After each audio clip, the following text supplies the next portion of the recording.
India സഖ്യത്തിന്റെ രാഷ്ട്രീയ അട്ടിമറി നീക്കം പാളി. തിരുവനന്തപുരം കോർപ്പറേഷനിലെ വാഴോട്ടുകോടം കൗൺസിലറായി ആർ സുഗതൻ ഈശ്വരനാമത്തിൽ സത്യപ്രതിജ്ഞ ചെയ്തു. മേയർ വി രാജേഷാണ് സത്യവാചകം ചൊല്ലി നൽകിയത്. ഡെപ്യൂട്ടി മേയറുടെയും നഗരസഭാ ഉദ്യോഗസ്ഥരുടെയും സാന്നിധ്യത്തിലായിരുന്നു സത്യപ്രതിജ്ഞാ ചടങ്ങുകൾ. ആദ്യം നമുക്ക് ആ ദൃശ്യങ്ങൾ കാണാം. കൗൺസിലറായി തിരഞ്ഞെടുക്കപ്പെട്ട സുഗതന എന്ന് ഞാൻ നിയമാനുസരണം നടപ്പിലാക്കിയ ഇന്ത്യൻ ഭരണഘടനയോട് യഥാർത്ഥമായ വിശ്വാസവും കൂറും പുലർത്തുമെന്നും ഭയശങ്കയോ മമതയോ വാത്സല്യമോ വിദ്വേഷമോ കൂടാതെ ഞാൻ എൻ്റെ ഔദ്യോഗിക കർത്തവ്യങ്ങൾ യഥാവിധിയും വിശ്വസ്തയോടും എൻ്റെ പരമാവധി കഴിവും അറിവും വിവേചന ശക്തിയും ഉപയോഗിച്ചുകൊണ്ട് നിർവഹിക്കുമെന്ന് ഈശ്വരനാമത്തിൽ സത്യപ്രതിജ്ഞ ചെയ്യുന്നു. KP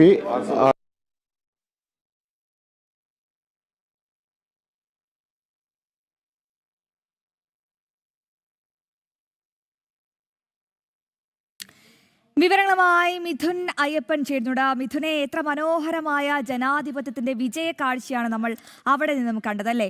എന്തായാലും ഒരു വലിയ രാഷ്ട്രീയ അട്ടിമറി നീക്കത്തിന് കോപ്പൊരുക്കി കാത്തിരിക്കുകയാണെന്നു ഇന്ത്യ സഖ്യം, തലസ്ഥാനത്തെ ഇന്ത്യ സഖ്യം. പക്ഷെ അതെല്ലാം പാളി. മനോഹരമായ ജനാധിപത്യത്തിന്റെ വിജയം, അതാണ് നമ്മൾ ഇന്ന് സുഗതന്റെ സത്യപ്രതിജ്ഞയിലൂടെ നമ്മളെല്ലാവരും സാക്ഷിയായത്. എന്തൊക്കെയാണ് സത്യപ്രതിജ്ഞാ ചടങ്ങിന്റെ മറ്റ് വിശദാംശങ്ങൾ? ഒപ്പം വലിയൊരു ചതിക്കുഴി ഒരുക്കി കാത്തിരുന്നവർക്ക് ഒരു അമളി പറ്റിയിരിക്കുകയാണ്. ഇനി എന്താകും ഇടതുപക്ഷത്തിന്റെയും വലതുപക്ഷത്തിന്റെയും നീക്കം?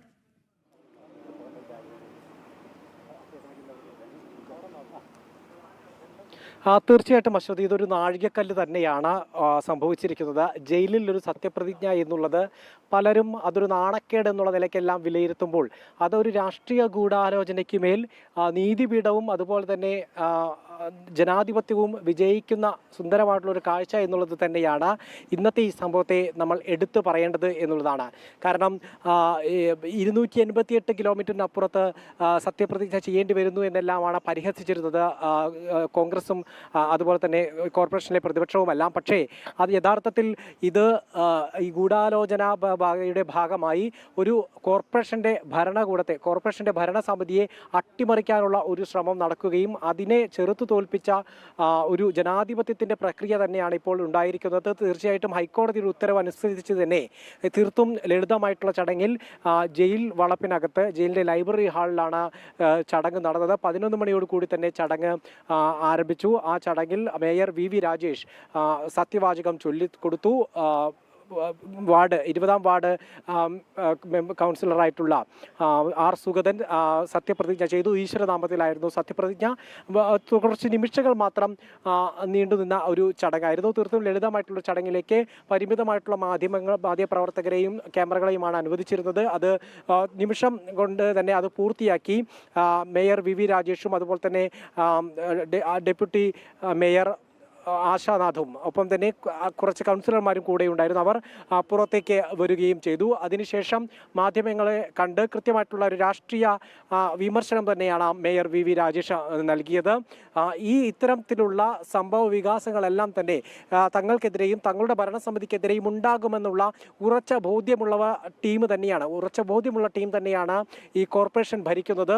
CPM-ന്റെ വിയോജിപ്പും CPM-ന്റെ എതിർപ്പും കോൺഗ്രസിൻ്റെ ഈ പകപോക്കലുകളും ഇവർ രണ്ടും ചേർന്നുകൊണ്ടുള്ള ഇത്തരം കുൽസിത പ്രവർത്തനങ്ങളെല്ലാം തന്നെ ഉണ്ടാകുമെന്ന് അറിഞ്ഞുകൊണ്ട് തന്നെയാണ് ഞങ്ങൾ ഭരണത്തിലേറിയതും അത് ബോധ്യത്തോട് തന്നെയാണ് തുടരുന്നതും എന്ന് വി രാജേഷ് പറയുകയുണ്ടായി. മാത്രമല്ല പാളയം മാർക്കറ്റിലെ ആ മാസപ്പടി CPM-ന്റെ മാസപ്പടി ഇല്ലാതാക്കുകയും അനധികൃതമായിട്ടുള്ള കടകളെ ഒഴിപ്പിക്കുകയും കോർപ്പറേഷൻ്റെ സ്വത്തുകൾ കുടുംബ സ്വത്തുക്കൾ എന്ന രീതിയിൽ അനുഭവിക്കുന്നത് ഇല്ലാതാക്കുകയും ചെയ്തതോടുകൂടിയാണ് ഇത്തരത്തിൽ തങ്ങൾക്കെതിരെയുള്ള ആക്രമണങ്ങൾ ശക്തമാക്കിയത്. എന്നാൽ ഒരു ഇഞ്ച് പോലും അത്തരം നടപടികളിൽ നിന്ന് പിന്നോട്ട് പോകില്ല എന്ന് മേയർ വി രാജേഷ് വ്യക്തമാക്കുകയാണ്. മാത്രമല്ല ഈ വാർഡിൻ്റെ പ്രവർത്തനം മേയർ എന്ന നിലയിൽ ഏറ്റെടുത്തുകൊണ്ട് താൻ നേരിട്ടാണ് നോക്കുന്നത്. സുഗതൻ അവധി അപേക്ഷ നൽകിയിട്ടുണ്ട്. അത് നിയമോപദേശത്തിന് വേണ്ടി നൽകിയിരിക്കുകയാണ്. തുടർച്ചയായിട്ടുള്ള 3 കൗൺസിൽ യോഗങ്ങളിൽ ഒരു കൗൺസിലർ ഹാജരാവാതിരുന്നു കഴിഞ്ഞാൽ അയോഗ്യതയടക്കമുള്ള ചട്ടം നിലനിൽക്കുന്നുണ്ട്. ആകാംക്ഷയോടെ നോക്കുന്നത് ഞാൻ മറ്റൊരു രാഷ്ട്രീയ നേതാവിനെയാണ്.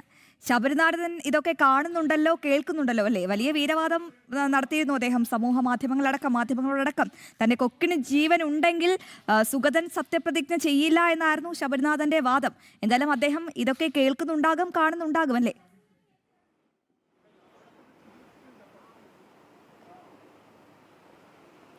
തീർച്ചയായിട്ടും കാരണം നമുക്കറിയാം കഴിഞ്ഞ കൗൺസിൽ യോഗത്തിലുണ്ടായ ബഹളവും ഒരുപക്ഷെ ആ കലുഷിതമാക്കാൻ ഉണ്ടാക്കിയ ബോധപൂർവമായിട്ടുള്ള ശ്രമങ്ങളെല്ലാം തന്നെ നമ്മൾ കണ്ടതാണ്. ആ ഘട്ടത്തിലാണ് വലിയ രീതിയിലുള്ള വെല്ലുവിളിയെല്ലാം ഉണ്ടായത്. ആദ്യം ഒരു ഇത്തരത്തിൽ ഭരണത്തെ അട്ടിമറിക്കാനുള്ള ഒരു അവിശ്വാസ പ്രമേയം കൊണ്ടുവരികയും അത് പരാജയപ്പെടുമെന്ന് ഉറപ്പായപ്പോൾ മറ്റ് കൗൺസിലിൻ്റെ അന്തരീക്ഷം തന്നെ കലുഷിതമാക്കുന്ന ഒരു സാഹചര്യത്തിലേക്ക് കൊണ്ടുപോയി. പക്ഷേ പിന്നീട് അത് നിയമപരമായി അതിനെ നേരിടുന്ന നിയമത്തിൻ്റെ പല ലൂപ്പ് ഹോളുകളും ഉപയോഗിച്ചുകൊണ്ട് സുഗതനെ എന്നേക്കുമായി ഈ തറങ്കലിൽ അടച്ചിടാനുള്ള ശ്രമങ്ങളുണ്ടായി. അതെല്ലാം പരാജയപ്പെട്ടിടത്തിൻ്റെ ആ പരാജയത്തിന് മുകളിലാണ് സുഗതൻ ഇന്ന് ഭരണഘടനാ പ്രകാരം ഇന്ന് സത്യപ്രതിജ്ഞ ചെയ്തിരിക്കുന്നത്. തീർച്ചയായും സോഷ്യൽ മീഡിയ എല്ലാം ആഘോഷിക്കുന്ന പോലുള്ള ശബരിനാഥൻ്റെ വാചകങ്ങൾ തന്നെയാണ് കൊക്കിന് ജീവനുണ്ടെങ്കിൽ സത്യപ്രതിജ്ഞ ചെയ്യില്ല എന്നുള്ളത്. പക്ഷേ സുഗതൻ സത്യപ്രതിജ്ഞ ചെയ്തിരിക്കുന്നു.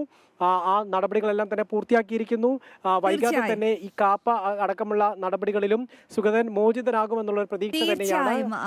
വിവരങ്ങൾ വ്യക്തമാണ്. എന്തായാലും ജൂലൈ 14 ജനാധിപത്യത്തിന്റെ ഒരു വിജയം, അതിനെല്ലാം നമ്മൾ സാക്ഷിയായ ഒരു ദിവസം കൂടിയാണ്. അപ്പം തലസ്ഥാനത്തെ ഇന്ത്യ സഖ്യത്തിന് വൻ വീഴ്ച അല്ലെങ്കിൽ വലിയ തിരിച്ചടി കൂടിയായിരുന്നു സുഗതന്റെ സത്യപ്രതിജ്ഞയിലൂടെ സംഭവിച്ചത്. എന്തായാലും ചരിത്രം രേഖപ്പെടുത്തും ഈ ദിനം. ഈ ജയിലിൽ ആദ്യമായി സത്യപ്രതിജ്ഞ ചെയ്യുന്ന ഒരു കൗൺസിലറായി മാറിയിരിക്കുകയാണ് BJP കൗൺസിലർ സുഗതൻ.